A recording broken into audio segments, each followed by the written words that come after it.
Hey, what's up, sports fans and board game fans? Anthony with Bleacher Bums Gaming, and tonight we're going to do a quick video. It's been a while since I posted anything about the ongoing development of Glory Days Baseball. One, because just haven't put a lot of time working on it. But during these COVID times when our football season was on hold, I spent a little bit more time looking at the baseball game. And one of the things I really wanted to look at was the mechanics. When I first started designing the baseball game, I used a very similar mechanic to what's used in Glory Days boxing, meaning there are 2-die-6 rolls for the pitcher and hitter to develop plate control. In Glory Days boxing, it's ring general control. In the baseball game, plate control. And I was using the exact same format for the baseball game that I used in the boxing game, and just really wasn't happy with it. The main sticking point, hey Mike, what's up, buddy?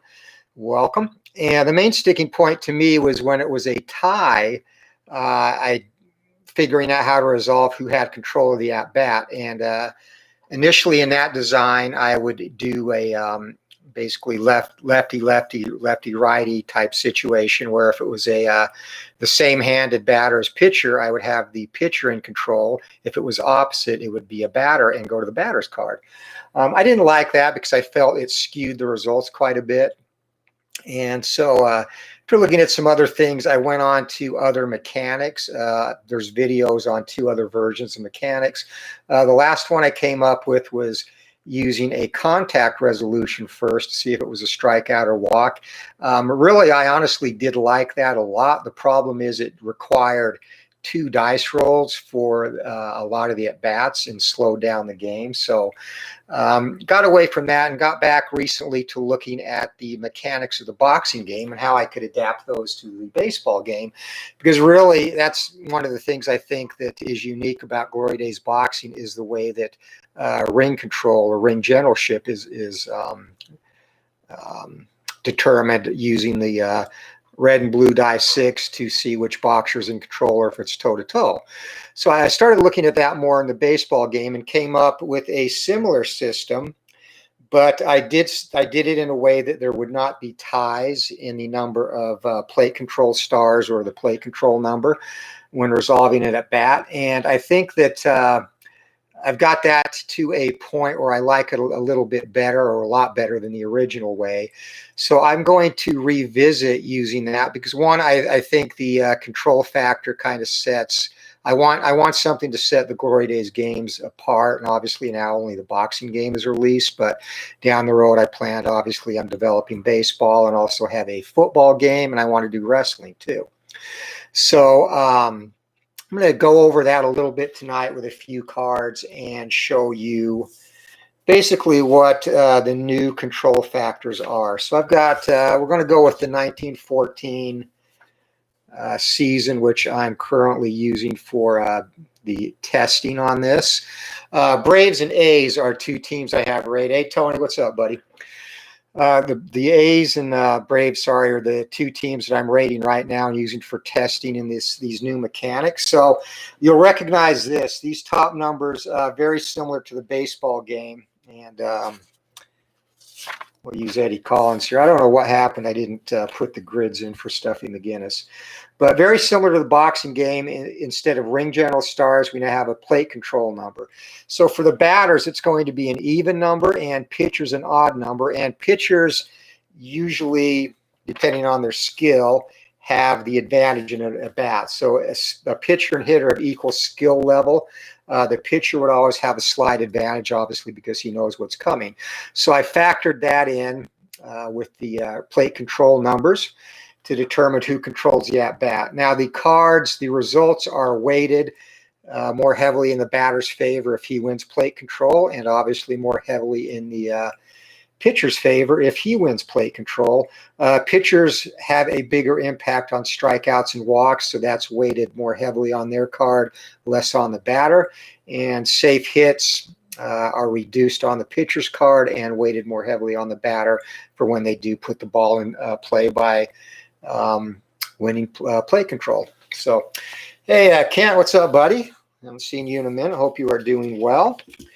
So just to catch up, getting started here on the development, an update on the development of Glory Days Baseball. So the other thing, obviously, with the boxing game, I have minimal chart lookup, and that's a theme that I want to keep with every game I develop, and definitely going to be the scenario with the baseball game as well.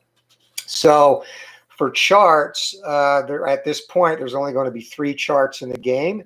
A chart for runner advancement, which is calculated as you roll the at bat if there's runners on base, and also a chart for error and range checks, which are also determined by the 1D20 and 1 extra roll of the 1D10. And then, of course, the rare play or the event chart, which is similar to the event chart in the boxing game. So that's really going to be it. I don't want to have any more charts than that. Just like the boxing game, I want most of the results to come straight off the cards. And on this iteration, even the double plays and sacrifice fly results are going to come right off of the boxer's cards, or batter's card, which will resolve the game. So we're going to go through the mechanics, and I'll give you a quick example. Hey, Bob, Tabletop Sports, welcome, buddy. And again, baseball game. At this point, I'll give you an update on what the future holds with development on this. I want to get out the featherweight and flyweight sets for the boxing game. And then at that point, I'm going to put a little bit more effort into the baseball game, get some teams rated in full, and probably at that point solicit a couple of people to do beta testing.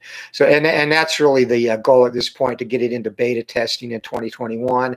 And before I release it, I want to have a few seasons. There's also the format I'm looking at. I have to find a equitable good price point on printing. I actually don't know if the printer I use now is going to give me the price point I want on the baseball game. So there's a chance, obviously there'll be a PDF, but I also want to release a printed version as well. And I like the work my printer does on the boxing cards. So if we can get a deal hammered out to get a reasonable price point on these, I'll use him for that as well. But enough of that chatter. Let's go to the mechanics. So you'll see the dice roll to resolve each at bat. You can roll all 5 dice. The blue and red 2d6 determines plate control, red on the pitcher and blue on the batter.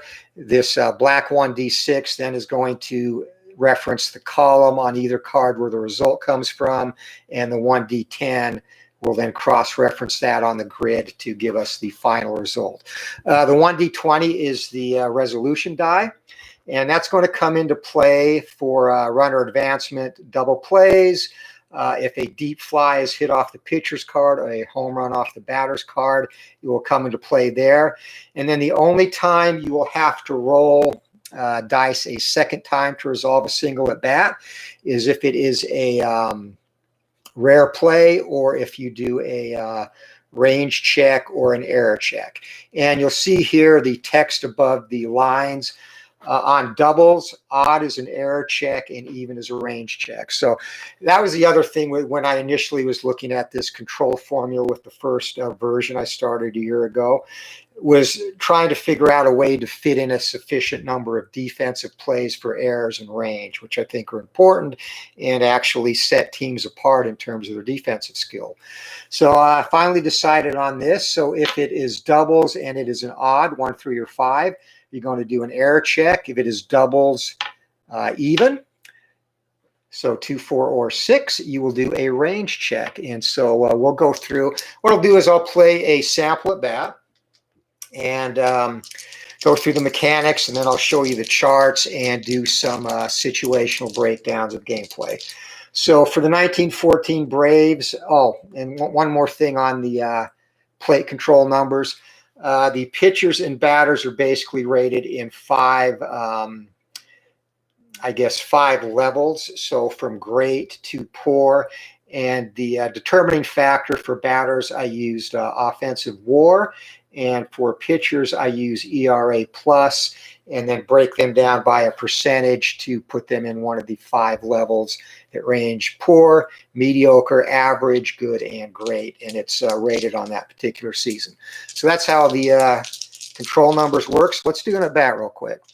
So Dick Rudolph, right-hander against left-hander Eddie Collins for the Athletics. So first thing, red, you go to red 4, and it is a 1 on the pitcher's plate control. Blue 2 is going to be a 2 on Eddie Collins' card. So he's got plate control, meaning the result comes off his card. You then reference the black D6 and the white D10, got a 17 or a 1-7, and cross-reference there, and that's going to be a ground ball to third base. With no base runners, the resolution die will not come into play. So that's it. At bat resolved. Eddie Collins grounds out to third base, 1 down. Next up, we will have Stuffy Mcginnis. And again, these are just paper test cards, so there's some irregularities in their cuts and whatnot. And I made them a little bigger so they show up on the video. So here we go. Stuffy is also a right-handed batter, so right-handed matchup.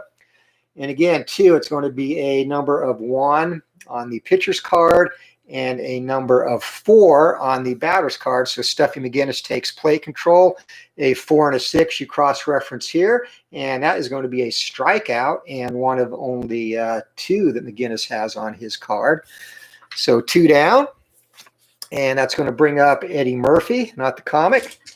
So outfielder for the 1914 Athletics, and 2 down for Rudolph. Here comes the pitch. And 5. So 5 on the pitcher's card, again, because the pitcher's card is weighted for a slight advantage. A plate control number of 5 is as high as it goes. The highest a batter can have is 4. So we don't even need to check the batter. This is going right off of Rudolph's card. And he's got a 5 and a 2. And that is going to be a pop fly into foul territory. Third baseman puts it away. So, hey, Bruins fan, what's up, buddy? Yeah, I'm excited to get back into this and this new mechanic that I'm working on. Again, I want to get it in line with the boxing game, so it's a similar mechanic. And thus far, I'm very pleased with it. So that's really it. So 3 up, 3 down there. And that's as simple as resolution is. So let's do some situational plays or situational things now. So we'll say that we'll say Eddie Collins is up again, and Stuffy Mcginnis is on second base. So what we're going to do now is go through runner advancement. And here's the runner advancement chart. And again, it's simple. Left, center, right, and it's got first to third, second to home, first to third or home on a double. Hit and run adjustments, infield adjustments on range, double play, and then if you do try a bunt, which fielder it goes to. And that's really it. That's the entirety of the chart there. So we'll say that Collins gets a single, and doesn't really matter. Random roll, we'll just say that's a single. Single to center field, so you then roll the 1d20 and reference that 13. And Mcginnis, Stuffy Mcginnis, has a run rating of 6. So you look there, second to home on a single to center, roll of 6. 1 to 14, he's going to score. 15 to 18, he would hold at third. And 19 to 20 would be a close play. And with 2 outs or hit and run, you would add 1 to the run rating. So in this case, he scores. Now let's say that for demonstration purposes, we roll a 20. Okay, that means there is going to be, it's a close play. That means there's going to be a play at the plate. So what you do there, it's, again, very simple. It's an additional die roll of the 1d10.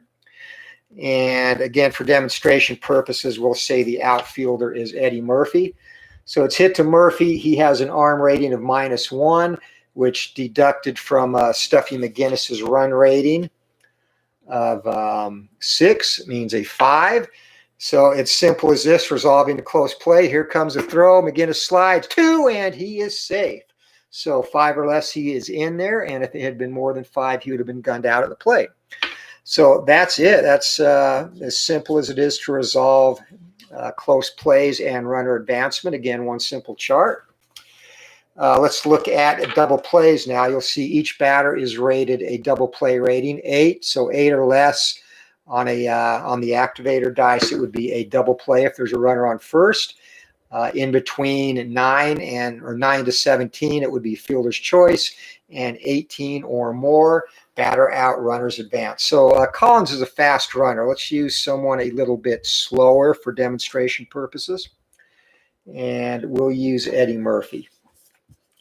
So Murphy, he has a double play rating of 14. And that's the other thing. Again, double play ratings, resolution on each batter's card, and they are rated individually. So we'll say Collins is on first. Murphy hits a ground ball to shortstop. And that's just a random roll. Okay, ground out to or grounder to this shortstop. And the resolution die comes into play, and 20.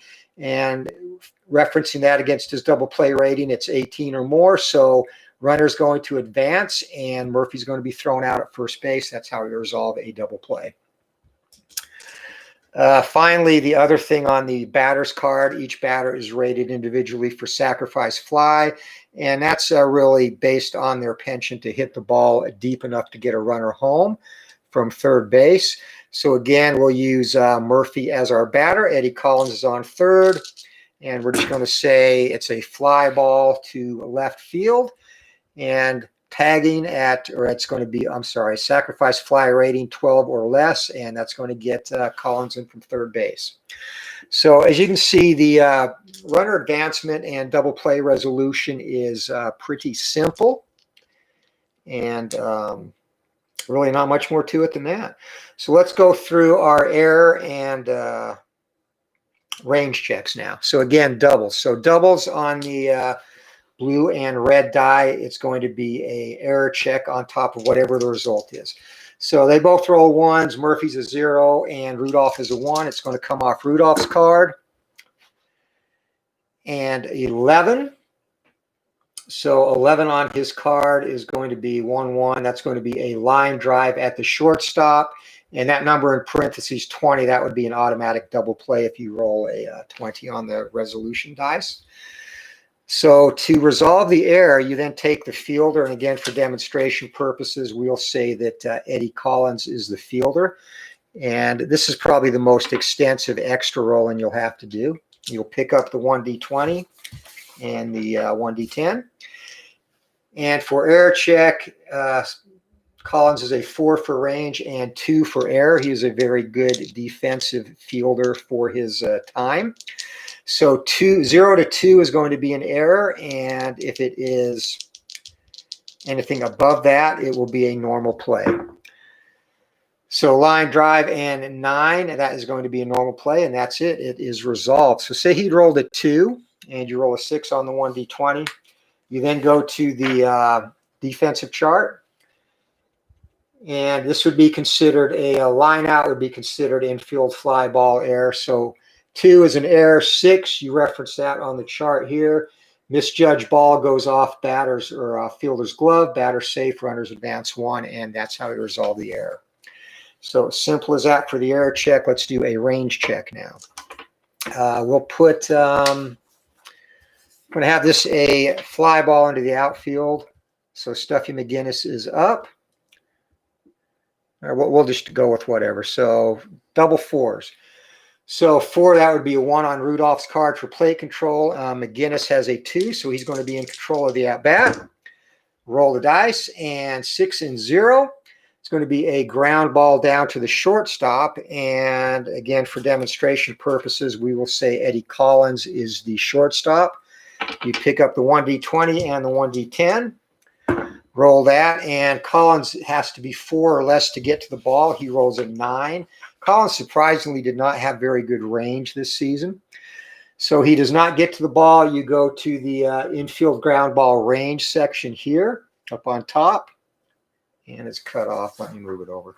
So range section here, and it was 20 on the 1d20, so 19 to 20 range. Failed range check, single, play on lead runner attempting to advance an extra base.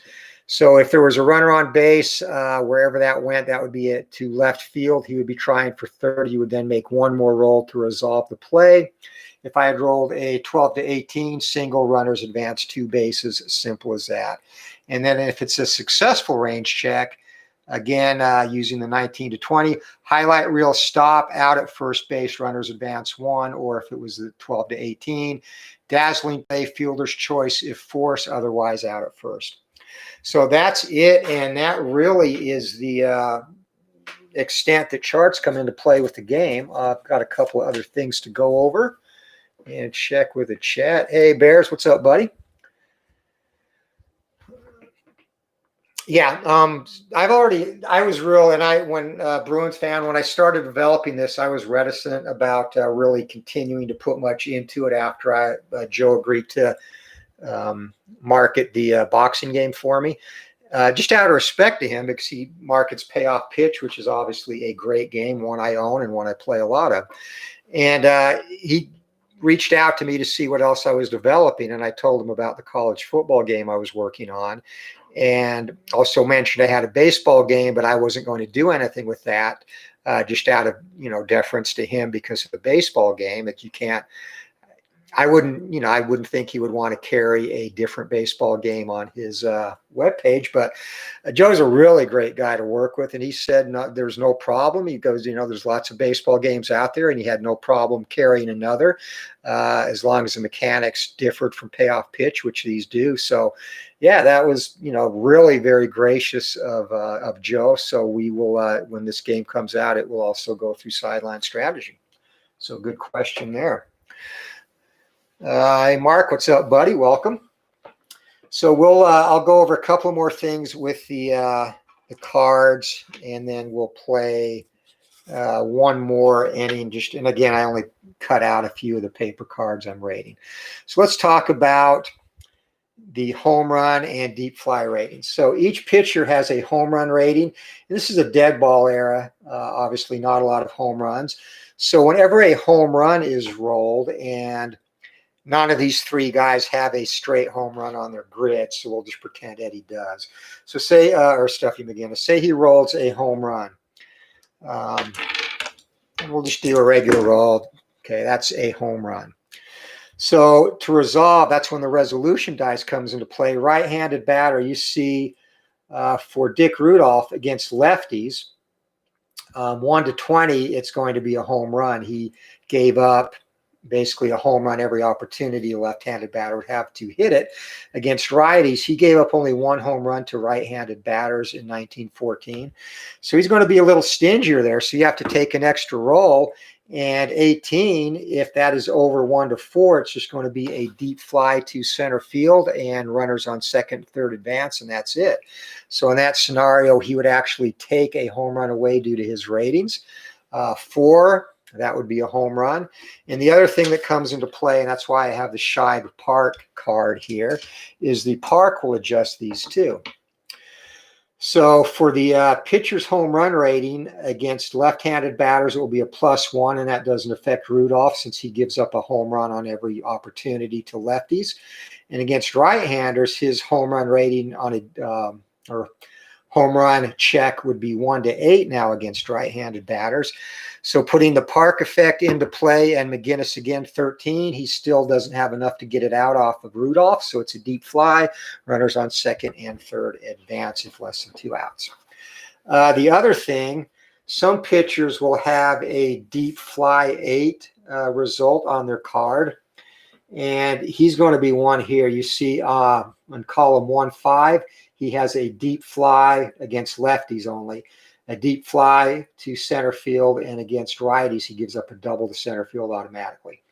So on the deep fly result, you then go to the batter's card, and that comes into play with guys like these. The A's did not have much power in that lineup in 1914. Mcginnis, he hit 1 home run all season. Eddie Collins hit 2, and Eddie Murphy hit 3. So in the case of a deep fly, you'll then check the batter's card to see how they fare against the particular pitcher. So here, and we'll put in a left-handed batter since Rudolph only gives up deep flies to lefties. So we'll say he takes control, and on his card, he rolls a 2 and a 5. So that's going to be a deep fly to center field. And again, the resolution dice is going to come into play. So normally Eddie Collins against left or against righties is going to go deep on a roll of 1 to 6, and that gives him a chance to get his 2 home runs for the season. The adjustment for Shive Park to a batter's deep fly adjustment for left-handed batters, it's a +2, so that puts Collins at a 1 to 8. And 11, he still doesn't have enough to get it out, so fly ball to center field, runners on second, third, advance, less than 2 outs. And that seems like, I mean, that's as intricate as the game gets, but again, it's not any additional roll. It's all within the 5 dice you roll to get the result. The other thing that'll be on the ballpark cards, that's the only adjustments. Try to keep it simple there.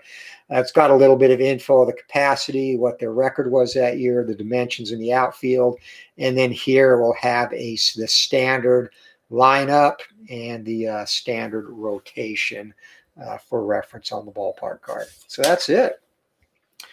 So let's go through and just play one more quick half inning with these 3 batters, and we'll use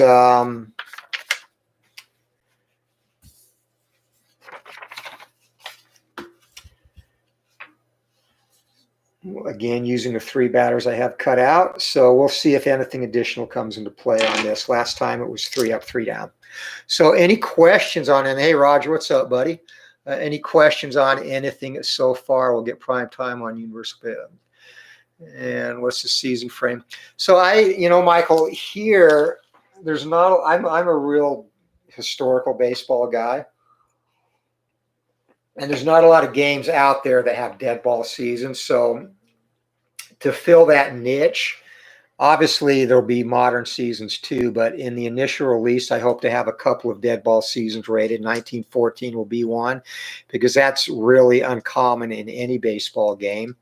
The obvious choice is 1908.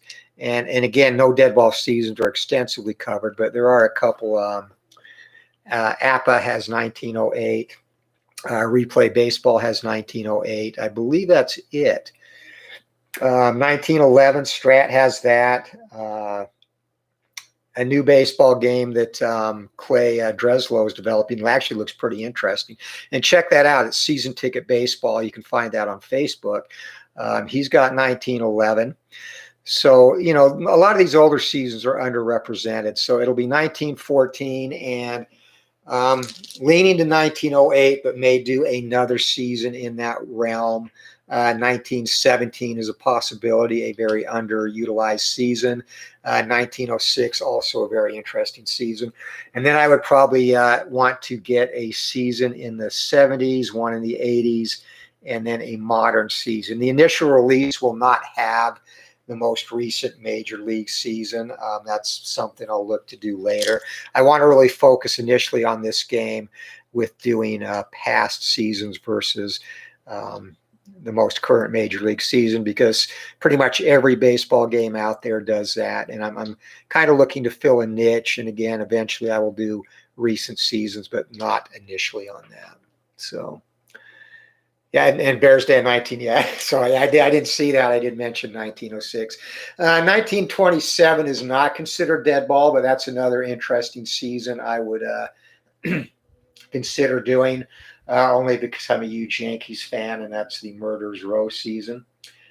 How long will it take to create a season, Tony? It's that's one thing I need to refine more with this development, is get a way to extract data. I use Baseball Reference, and going all the way back to 1908, you can get splits for the batters on Baseball Reference. It's just hard to extract that.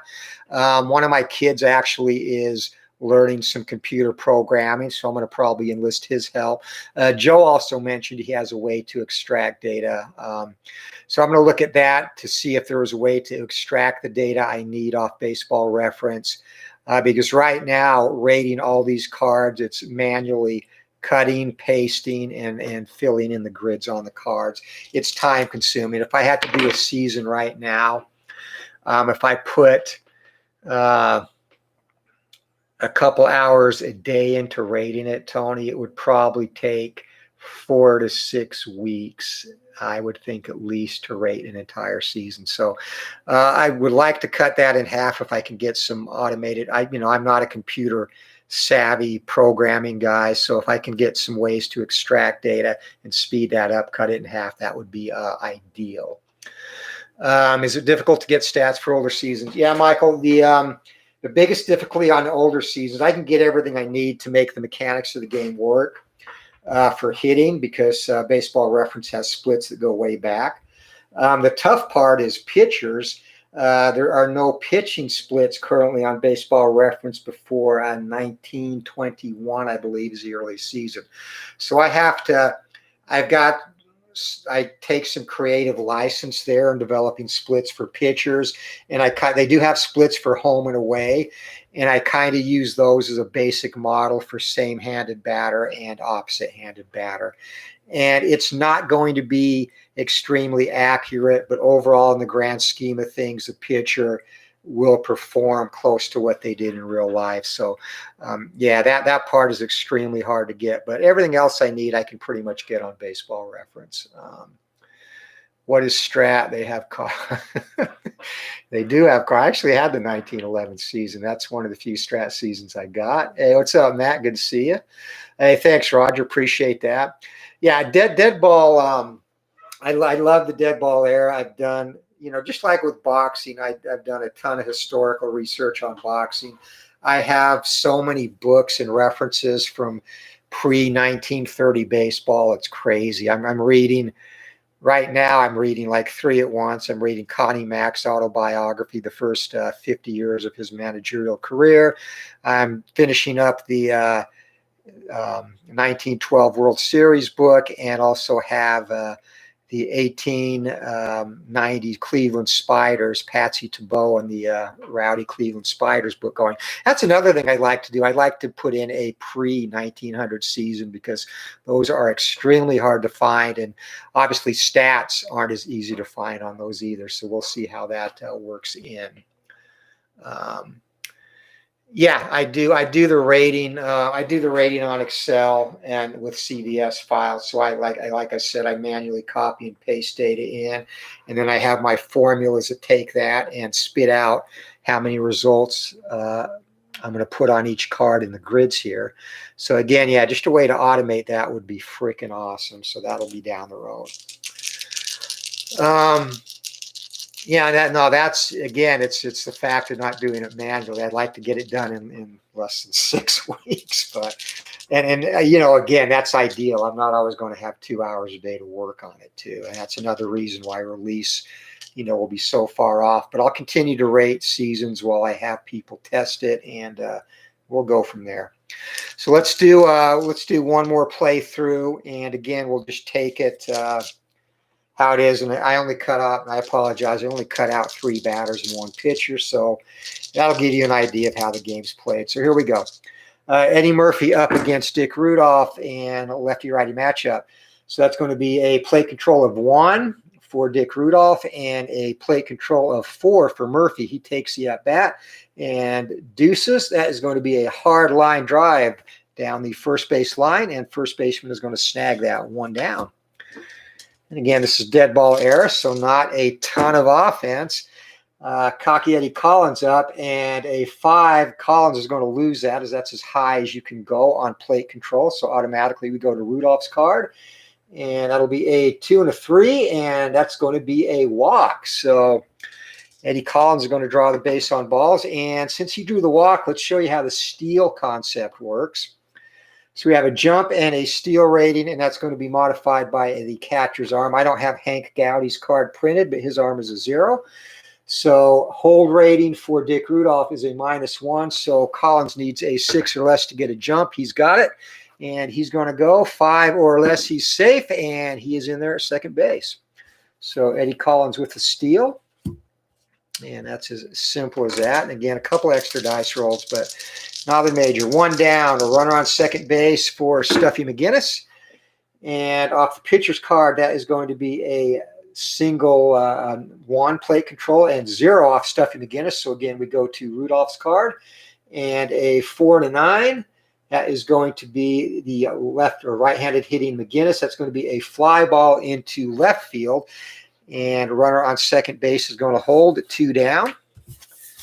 And we're going to have Eddie Murphy bat again, since that's only the cards I cut out. So 2 down, runner on second base. Base runner rating goes up 1 now with 2 down. Here we go. See if Murphy can get a run home for his team. And again, the 1914 Braves swept the A's in that World Series, considered a huge upset at the time. It's going to be a 1 off of Rudolph's card. And again, Murphy coming through with a 4. So 1 and a 0. And against the right-hander, that's going to be a base on balls. So Murphy draws a walk. Runners on first and second, still 2 down. And Eddie Collins is on second base. He's also batting again. See if he can come through. Oh, doubles. So we're going to have a range check on this. So it's going to be a 1 off Rudolph's card and a 2 off Collins. Collins has plate control, a 2 and a 7. And that is going to be a single into left field. So here's where the range check comes into play. And we'll say Murphy is playing left field for the Braves for demonstration purposes. So he can take this hit away if he can get to rolls of 4 or less. He's going to take the base hit away and get out of the inning. If not, we'll go to the failed range check. Here we go. So 9, and Murphy doesn't get to it. 12, and 12, we look for the outfield range on a hit. So 12 right here, and failed range check. Outfielder fully extends and misses the ball. There's +2 on a single, +3 on a double. So that's going to bring home a run. And going to third is Eddie Murphy, and that's going to bring up Stuffy Mcginnis now. 1 run in, 2 outs, runners at the corners. And this will be the last at-bat regardless of what happens. You guys get an idea, and we got a little taste of the range and stolen base in there. So 6, that's going to be number 1 off Rudolph's card for plate control. And Mcginnis comes up big again with a 4 on his plate control. So he's going to take control of the at-bat. And a 6 and a 1, that's going to be a fly ball into center field. And circling under that is the Braves center fielder Connolly, who is not printed, and sides retired. So the A's get a run on 2 walks and a hit, and that is the inning. So that's pretty much how it works, guys. Modern seasons I have in mind, 80, 85 or 86, a season in the 90s to start with, maybe 94 season, or even 2001. 2001 isn't out there in a lot of games. And definitely a season from the 70s, probably between 75 and 78. Trying to think of anything else you might want to see. A football game you're doing, a play-by-play system or something. So I'm toying with a couple of things. First of all, the football game is college football, and I'm toying with a couple of things on that. A quick play result where a single roll determines if a drive is sustained to get to the red zone. And if you do get to the red zone, at that point, you go play-by-play, or you can do a full game play-by-play. And I'm looking to fit both options into the game so you can play a quicker version and then a full version if you want. And ideally, I want a game to play out, a full game to play out in about an hour, which seems to be about the top end as far as speed for a football game. Again, same concept. The 2D6 is coming to play in the college football game, and that is going to be trench control, meaning which line basically wins the battle of the trenches, and that determines where the result comes off of on the team card. So yeah, that's a basic overview of the football game system. And as I get more defined on that, I'll start doing some development journal or diaries on that down the road as well.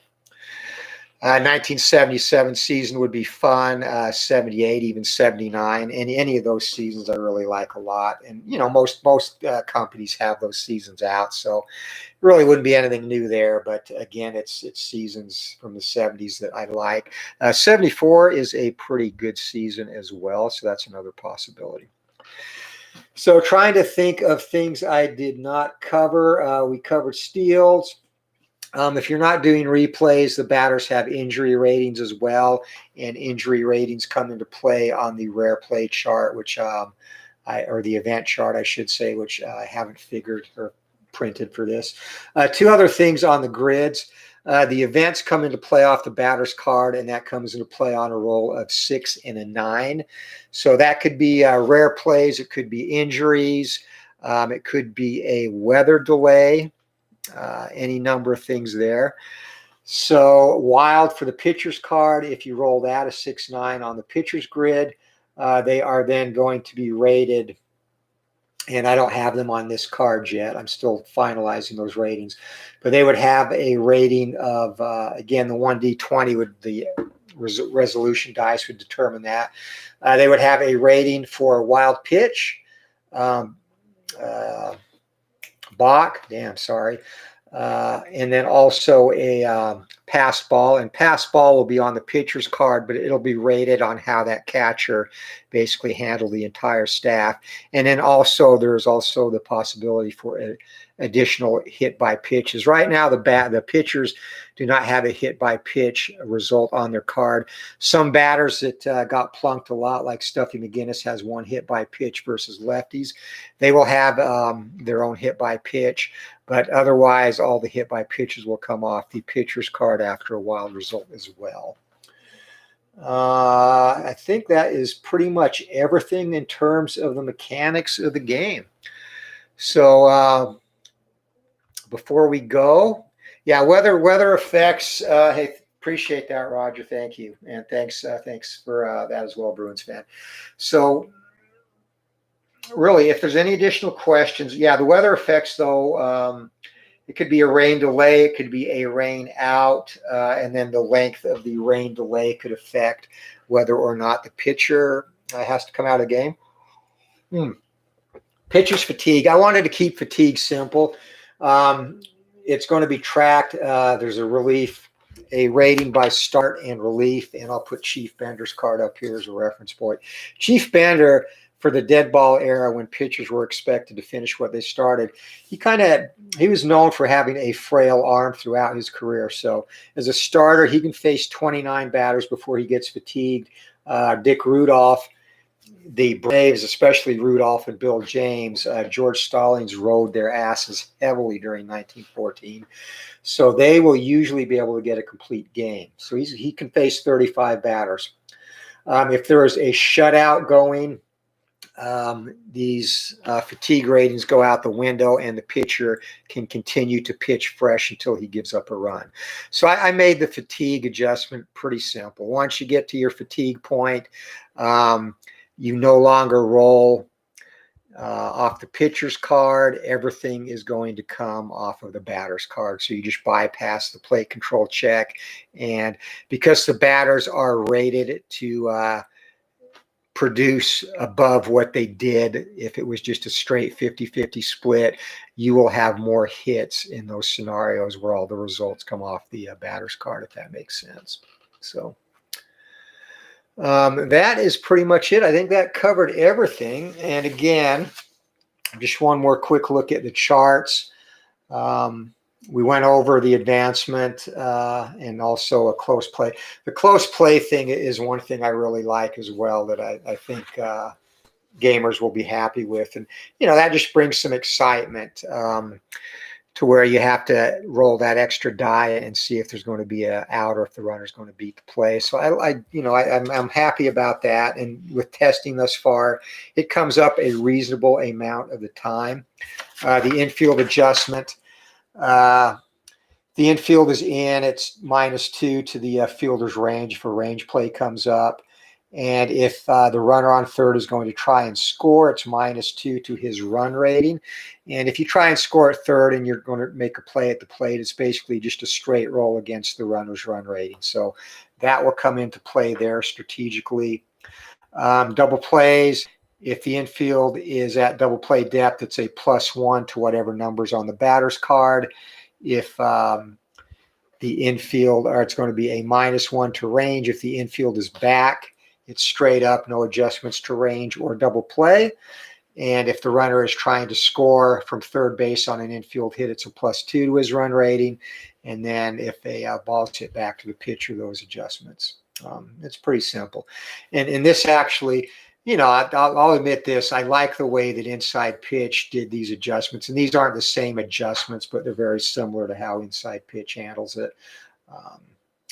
And then the other things, the adjustments, all runners advance on a ground ball, batter out if it's a hit and run. Oh, that's one thing I didn't go. So hit and run.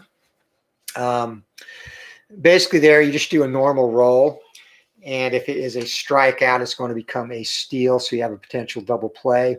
I initially, when I designed this, had a hit and run rating. And that just kind of bogged things down or made them convoluted. So I just made that simple too. Whatever the result is the result. If it's a strikeout, runner's got to steal. So if it's a ground ball, all runners advance, batter out. All run ratings on hits are +1, going for the extra base. All lineouts become a double play. And again, if the batter misses a pitch, i.e. strikes out, resolve as a stolen base attempt. So try to make a lot of the plays that come into effect in a baseball game as simple as possible. And again, keep most of the action right here on the cards, like the boxing game. So make it so we can make the cards bigger. So I guess expound on that when you say big, because these are bigger than the actual printed cards would be. So when you say that, are you talking about the font, or I went to Strat for the sale and all they had was 60? Yeah, well.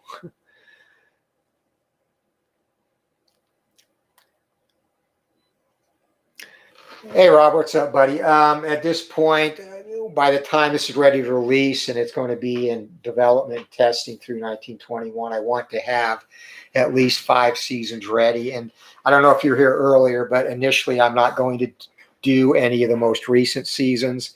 I'm going to focus on getting more pre-1930 seasons out there than standardly or marketed by most baseball game companies. And then also some, when I say modern seasons from the 70s through the 90s. So hopefully have 5 or 6 ready when the release is ready to go. And I again, Joe been gracious enough to allow me to market this on Sideline Strategy when the time comes, is huge. And because he does more recent seasons, he does all the current seasons. I want to kind of fill a void or a niche of past season. Obviously, it's 2 different baseball games, but that's where my focus is going to be, because I just tend to be more historical myself. Joe is absolutely amazing. I reached out to him. I released Glory Days Boxing in May of 2019. And I reached out to him a couple of months before, and, I didn't know what to expect. And he was very open to carrying another game. He carries a couple of PDF games from another designer on his website. So he was very amenable. He's been amazing to work with. Super cool guy. I just can't say enough things about Joe, and that's why I support him. Buy and pay off pitch, and always encourage people to check that game out as well. He's just a really good guy, really super guy. And drop stuff. Oh, okay. So you live in Milwaukee too, Bob? And I totally know that he would do that. He's done stuff. I mean, we've had, right now, because his stuff all ships from Wisconsin, and the boxing game ships from Arizona. We've had people order parts of both, and a couple of times, because instead of having them pay 2 shipping costs, he's actually eaten his shipping cost. And I never asked him to do that, and wouldn't expect him to. In fact, because he's carrying my game, I would much prefer to eat the shipping costs before him. But he's done that and just let me know, hey, don't worry about it. I just charged your shipping fee. So he's really super good. And again, like you say, him and Keith Avalon is another excellent customer service. And that's if you're going to develop a sports board game, I would think you would want to model your customer service off of those two guys because they are both exceptional. So cool. Yeah, no, Joe. Yeah, I agree too, Robert. And you know from your time working with him. So, but we are 50 minutes into the stream. I hadn't planned on going this long, so we'll make one more quick run. If anybody has any additional questions on this game or feedback, again, at some point next season when I get a full season rated, it's the first one I've rated. It's going to be 1914. So if you're a dead ball fan and you might want to do some beta testing of that season when the time comes, look for an announcement sometime next year about that. I would be happy to engage a couple of people on the channel in doing beta testing for me and getting feedback. And even if watching this video, if you have any feedback or you think of anything later, leave comments. Because again, just like with a boxing game, I did a couple of tweaks when I was developing the boxing game. I would run similar streams and go over play mechanics. In the boxing game, if you follow it back to the first videos, look very different then than it does now. And I incorporated, a lot of, well, not a lot, but a few things off of viewer comments. One thing, ID Gesture, not even a boxing fan, but he brought up something about basically he was responsible for the momentum rule in Glory Days boxing because previously I was just giving the momentum or advantage to the higher rated boxer. And he brought up a comment about mixing it up sometimes and having the lower rated guy have a chance. So that got me back to thinking, and it's where I developed the current momentum system that's in the Glory Days boxing rule book, where the last fighter to have control or land punches has momentum going into the next segment. So yeah, I always appreciate feedback. I mean, for people who are awesome enough to buy the game, like, and at this point it's just one, the boxing game, but for everyone who has bought that, man, I appreciate the support immensely. And like I always say, once you buy a game, no matter who you buy it from, that's not our game anymore, that's your game. And so it's important as a designer or developer to make it as enjoyable for the people who want to play it as possible. So, and you know what? Yeah, Robert, Chris from Inside Pitch is awesome too. I would be remiss to leave him out. I've bought a couple of seasons from him, and always very easy to work with. Shipping is super fast. So, yeah, Robert is the king of baseball streaming. He sets a bar that's hard to follow. So when you say enlargement of the cards, guys, is it like the font? And then that's the one thing.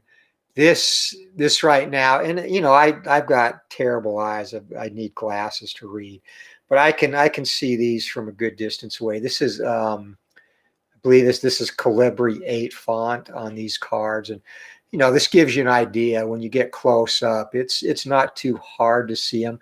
I could probably maybe go to a 9 font on these, but any more and it would start to bleed in. Well, and again, the regular cards are going to be a little bit smaller than these, narrower. So, that's kind of a delicate balance, fitting all the data in that you need on the cards and getting them readable. And obviously they need to be readable, especially in the age group. Let's be honest, guys, most of us that play tabletop sports games are north of 40, definitely north of 30, but most of us are north of 40, or a lot of us are north of 40, including myself. So we need things readable. Operation. Okay. Yeah. So featherweights, since our football season was crushed by COVID after multiple false starts and lockdowns and only getting to play a single freaking game, high school football season for me is done.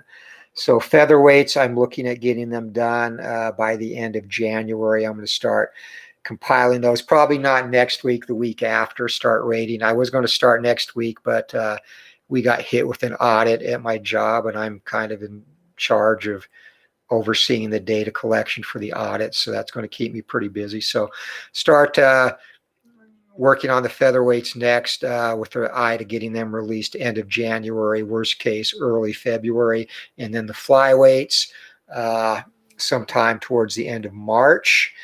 And that will be the full original 8 weight classes. At that point, I'll start spending more time on this and also do some supplemental sets for the boxing game, which will include a fictional set and various potpourri sets, which will have fighters from different weight divisions all in a single set, more modern fighters like Teofimo Lopez, Gervonta Davis, Shakur Stevenson, guys like that who are currently fighting. The reason I don't rate a lot of active fighters when I initially do sets is a lot of modern fighters do not fight tough opponents. It's like pulling teeth to get a marquee matchup. Teofimo Lopez, give him credit, taking on Vasily Lomachenko as early as he did and showing he deserved to be there, obviously beating him. So he's definitely worthy of a card. So I like to have modern fighters kind of have a defining fight that proves they really are at the top of their game, or if they're paper tigers, so to speak, before I rate them. But yeah, the potpourri sets will kind of be all different fighters across different weight classes, and that will go on throughout the summer. So it's pretty much hey, Dave, Baseball Demos, what's up, buddy? Any thought to make the color bar for the grid the same as the team color in the actually, yes. And yes, Matt, I will do updated cards. I've done thus far. I did the original release. Tyson Fury and Deontay Wilder were rated lower than they are now. I did re-rated cards for them after their first fight. So as fighters that are currently active get those career-defining fights, there will be re-rates. Anthony Joshua was basically in the same category as them initially, and he stayed there after his loss to Ruiz. He boxed great, taking the title back from Andy Ruiz, but jury's still out on whether I want to bump his ratings up. I'd like to see him fight Tyson Fury. The fight he's got coming up against Cabrat will be a big indicator of where he's at too. So, but yeah, there will occasionally be updates to modern fighters. So I'm sorry, Dave, back to your question. Any thought to color bar the same grid? So initially I was going to do that. The reason I didn't is, and again, it's open for discussion, but the reason I didn't is I want to easily call out which of the control die go. So red die will go to the pitcher's control bar, and you'll get their plate control number above the red bar, and batter's plate control number above the blue bar.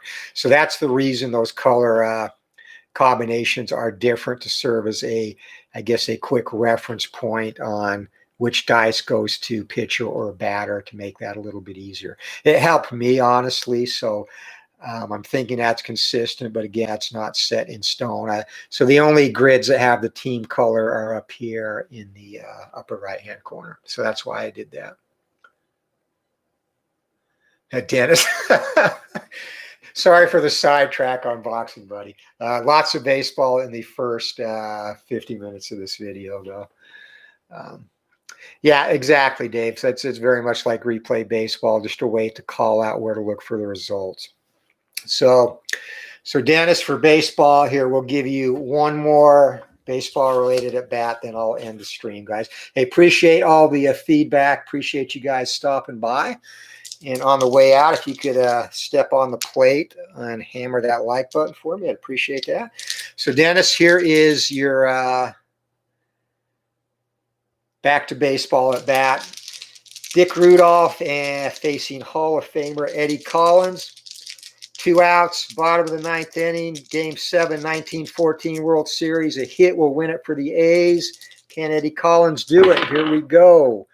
And we have a 4. That is going to be a 1 off Dick Rudolph's card, and a 2 off Eddie Collins' card is a 2. Collins has plate control, and 5 and a 3, and that is going to be a single into left field. Eddie Collins, and runner on second base. A 2 is going to be an automatic advance. A's come back and change history, win the 1914 World Series 4 games to 3, and there you go. So appreciate you guys. Again, if you have comments later, come back, leave them in the, or questions later, come back, leave them in the comments section. And again, we'll have more videos on this as development continues into next year.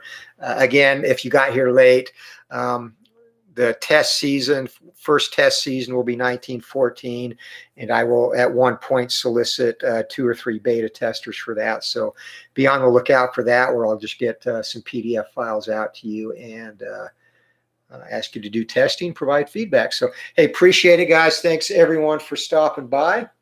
Make sure I don't miss anybody. Sports Time Machine, Utah Mike, thank you. And check out his channel. He does a lot of payoff pitch and other baseball games. Tony at Cards and Dice TV, he is probably owns every baseball game made. And Tony, if you got that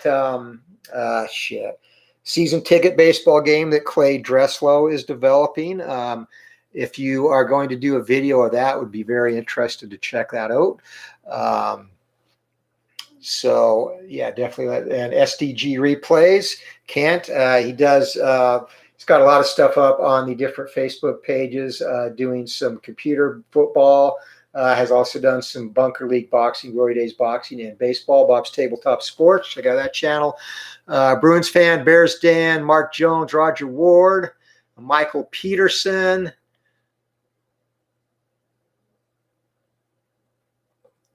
and Matt Steeler fan 1933 doing Glory Days Boxing Dynasty on Operation Sports, and appreciate your support of the game. RJL 518, Mr. Payoff Pitch Extraordinaire, broadcasts like 18 games a day. A man does not sleep.